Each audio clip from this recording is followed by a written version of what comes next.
വാർത്തയിലേക്ക് പോവുകയാണ്. തൃപ്പൂണിത്തുറയിൽ MLA K ബാബുവും കഴിഞ്ഞ തെരഞ്ഞെടുപ്പിൽ തോറ്റ സ്വരാജും തമ്മിലുള്ള തെരഞ്ഞെടുപ്പ് കേസ് 2 വർഷമായി തുടരുന്നതാണ്. എന്തായാലും ഈ തെരഞ്ഞെടുപ്പ് കേസിലെ നടപടികൾ തുടരാം, ഇതിന് തടസ്സമില്ല എന്ന് സുപ്രീം കോടതിയുടെ ഉത്തരവ് വന്നിരിക്കുകയാണ്. ഈ ഹർജി, സ്വരാജിന്റെ ഹർജി നിലനിൽക്കില്ല എന്നുള്ള കെ ബാബുവിന്റെ വാദമാണ് സുപ്രീം കോടതി തള്ളിയത്. തൃപ്പൂണിത്തുറ കേസ് തുടരും. സ്വരാജിന്റെ കേസ് റദ്ദാക്കുവാൻ വിസമ്മതിച്ചിരിക്കുകയാണ് സുപ്രീം കോടതി. വിചാരണ സുപ്രീം കോടതി തടഞ്ഞിട്ടില്ല. വിചാരണ ഹൈക്കോടതിയിൽ, കേരള ഹൈക്കോടതിയിൽ തുടരും. ബാബുവിനെതിരായ തെരഞ്ഞെടുപ്പ് കേസ് അങ്ങനെ നിലനിൽക്കും. ബാബുവിന്റെ ഹർജി സുപ്രീം കോടതി തള്ളിയിരുന്നു.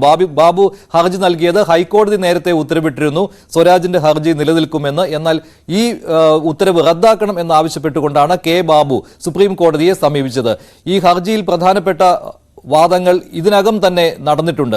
സ്വരാജിന്റെ സാക്ഷികളെ വിസ്തരിച്ചിരുന്നു നേരത്തെ തന്നെ ഹൈക്കോടതി. അതേസമയം ബാബുവിന്റെ 2 സാക്ഷികളുടെ വിസ്താരമാണ് ഇനി നടക്കുവാൻ ഹൈക്കോടതിയിൽ ബാക്കിയുള്ളത്.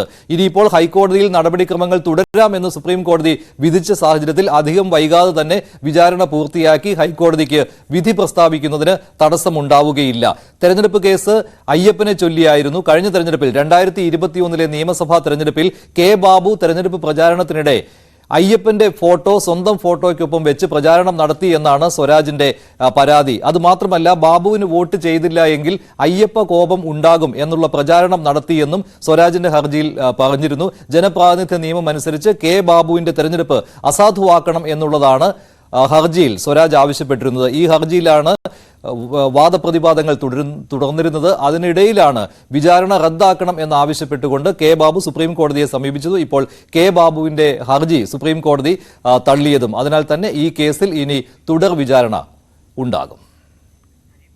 കൂടുതൽ വിവരങ്ങൾ നൽകാൻ സജീവ് സി വാര്യർ ചേരുകയാണ് ന്യൂസ് ഡെസ്കിൽ നിന്ന്. സജീവ്, എന്തായാലും ഇനി തടസ്സം ഇല്ലല്ലോ സ്വരാജിന്റെ ഹർജിയിൽ വിചാരണയ്ക്ക്? മഞ്ജുഷ്, ശരിയാണ്. ഇനി ഹൈക്കോടതിയിലുള്ള വിചാരണ നടപടികൾ തുടരാം എന്നാണ് സുപ്രീം കോടതി ഇന്ന് അപ്പീൽ തള്ളിക്കൊണ്ട് വിധിച്ചിരിക്കുന്നത്. 992 വോട്ടുകൾക്കാണ് കഴിഞ്ഞ തെരഞ്ഞെടുപ്പിൽ വാശിയേറിയ മത്സരത്തിന് ഒടുവിൽ തൃപ്പൂണിത്തുറ മണ്ഡലത്തിൽ നിന്ന് കെ ബാബു വിജയിച്ചത്. കെ ബാബുവിൻ്റെ വിജയം തെരഞ്ഞെടുപ്പ് ചട്ടങ്ങൾ ലംഘിച്ചുകൊണ്ടാണ് എന്ന് ആരോപിച്ചാണ് ജനപ്രാതിനിധ്യ നിയമം ചൂണ്ടിക്കാട്ടിക്കൊണ്ട് ഹർജി ഫയൽ ചെയ്തത് എം സ്വരാജിൻ്റെ ഹർജി ഫയൽ സ്വീകരിച്ച ഹൈക്കോടതി അത് തുടരാൻ കേസ് ഫയൽ സ്വീകരിക്കുകയുണ്ടായി. അതിനുശേഷം ഈ കേസ് തന്നെ റദ്ദാക്കണമെന്നാവശ്യപ്പെട്ടുകൊണ്ട് കെ ബാബു ഹൈക്കോടതിയിൽ സമീപിച്ചു. എന്നാൽ ഹൈക്കോടതി ഇക്കാര്യത്തിന് തയ്യാറായില്ല. തടസ്സവാദം തള്ളിക്കൊണ്ടാണ് ഹൈക്കോടതി വിചാരണ നടപടികൾ തുടരാനായി നിർദ്ദേശിച്ചത്. ഈ സാഹചര്യത്തിലാണ് ഇതിനെതിരെ സുപ്രീം കോടതിയിൽ അപ്പീലുമായി കെ ബാബു പോകുന്നത്. പ്രധാനമായും ഉന്നയിച്ച ആരോപണം ശബരിമല അയ്യപ്പൻ്റെ ഫോട്ടോ അടക്കം ഉൾപ്പെടുത്തിക്കൊണ്ടുള്ള പ്രചാരണമാണ് അദ്ദേഹം നടത്തിയത് എന്നായിരുന്നു.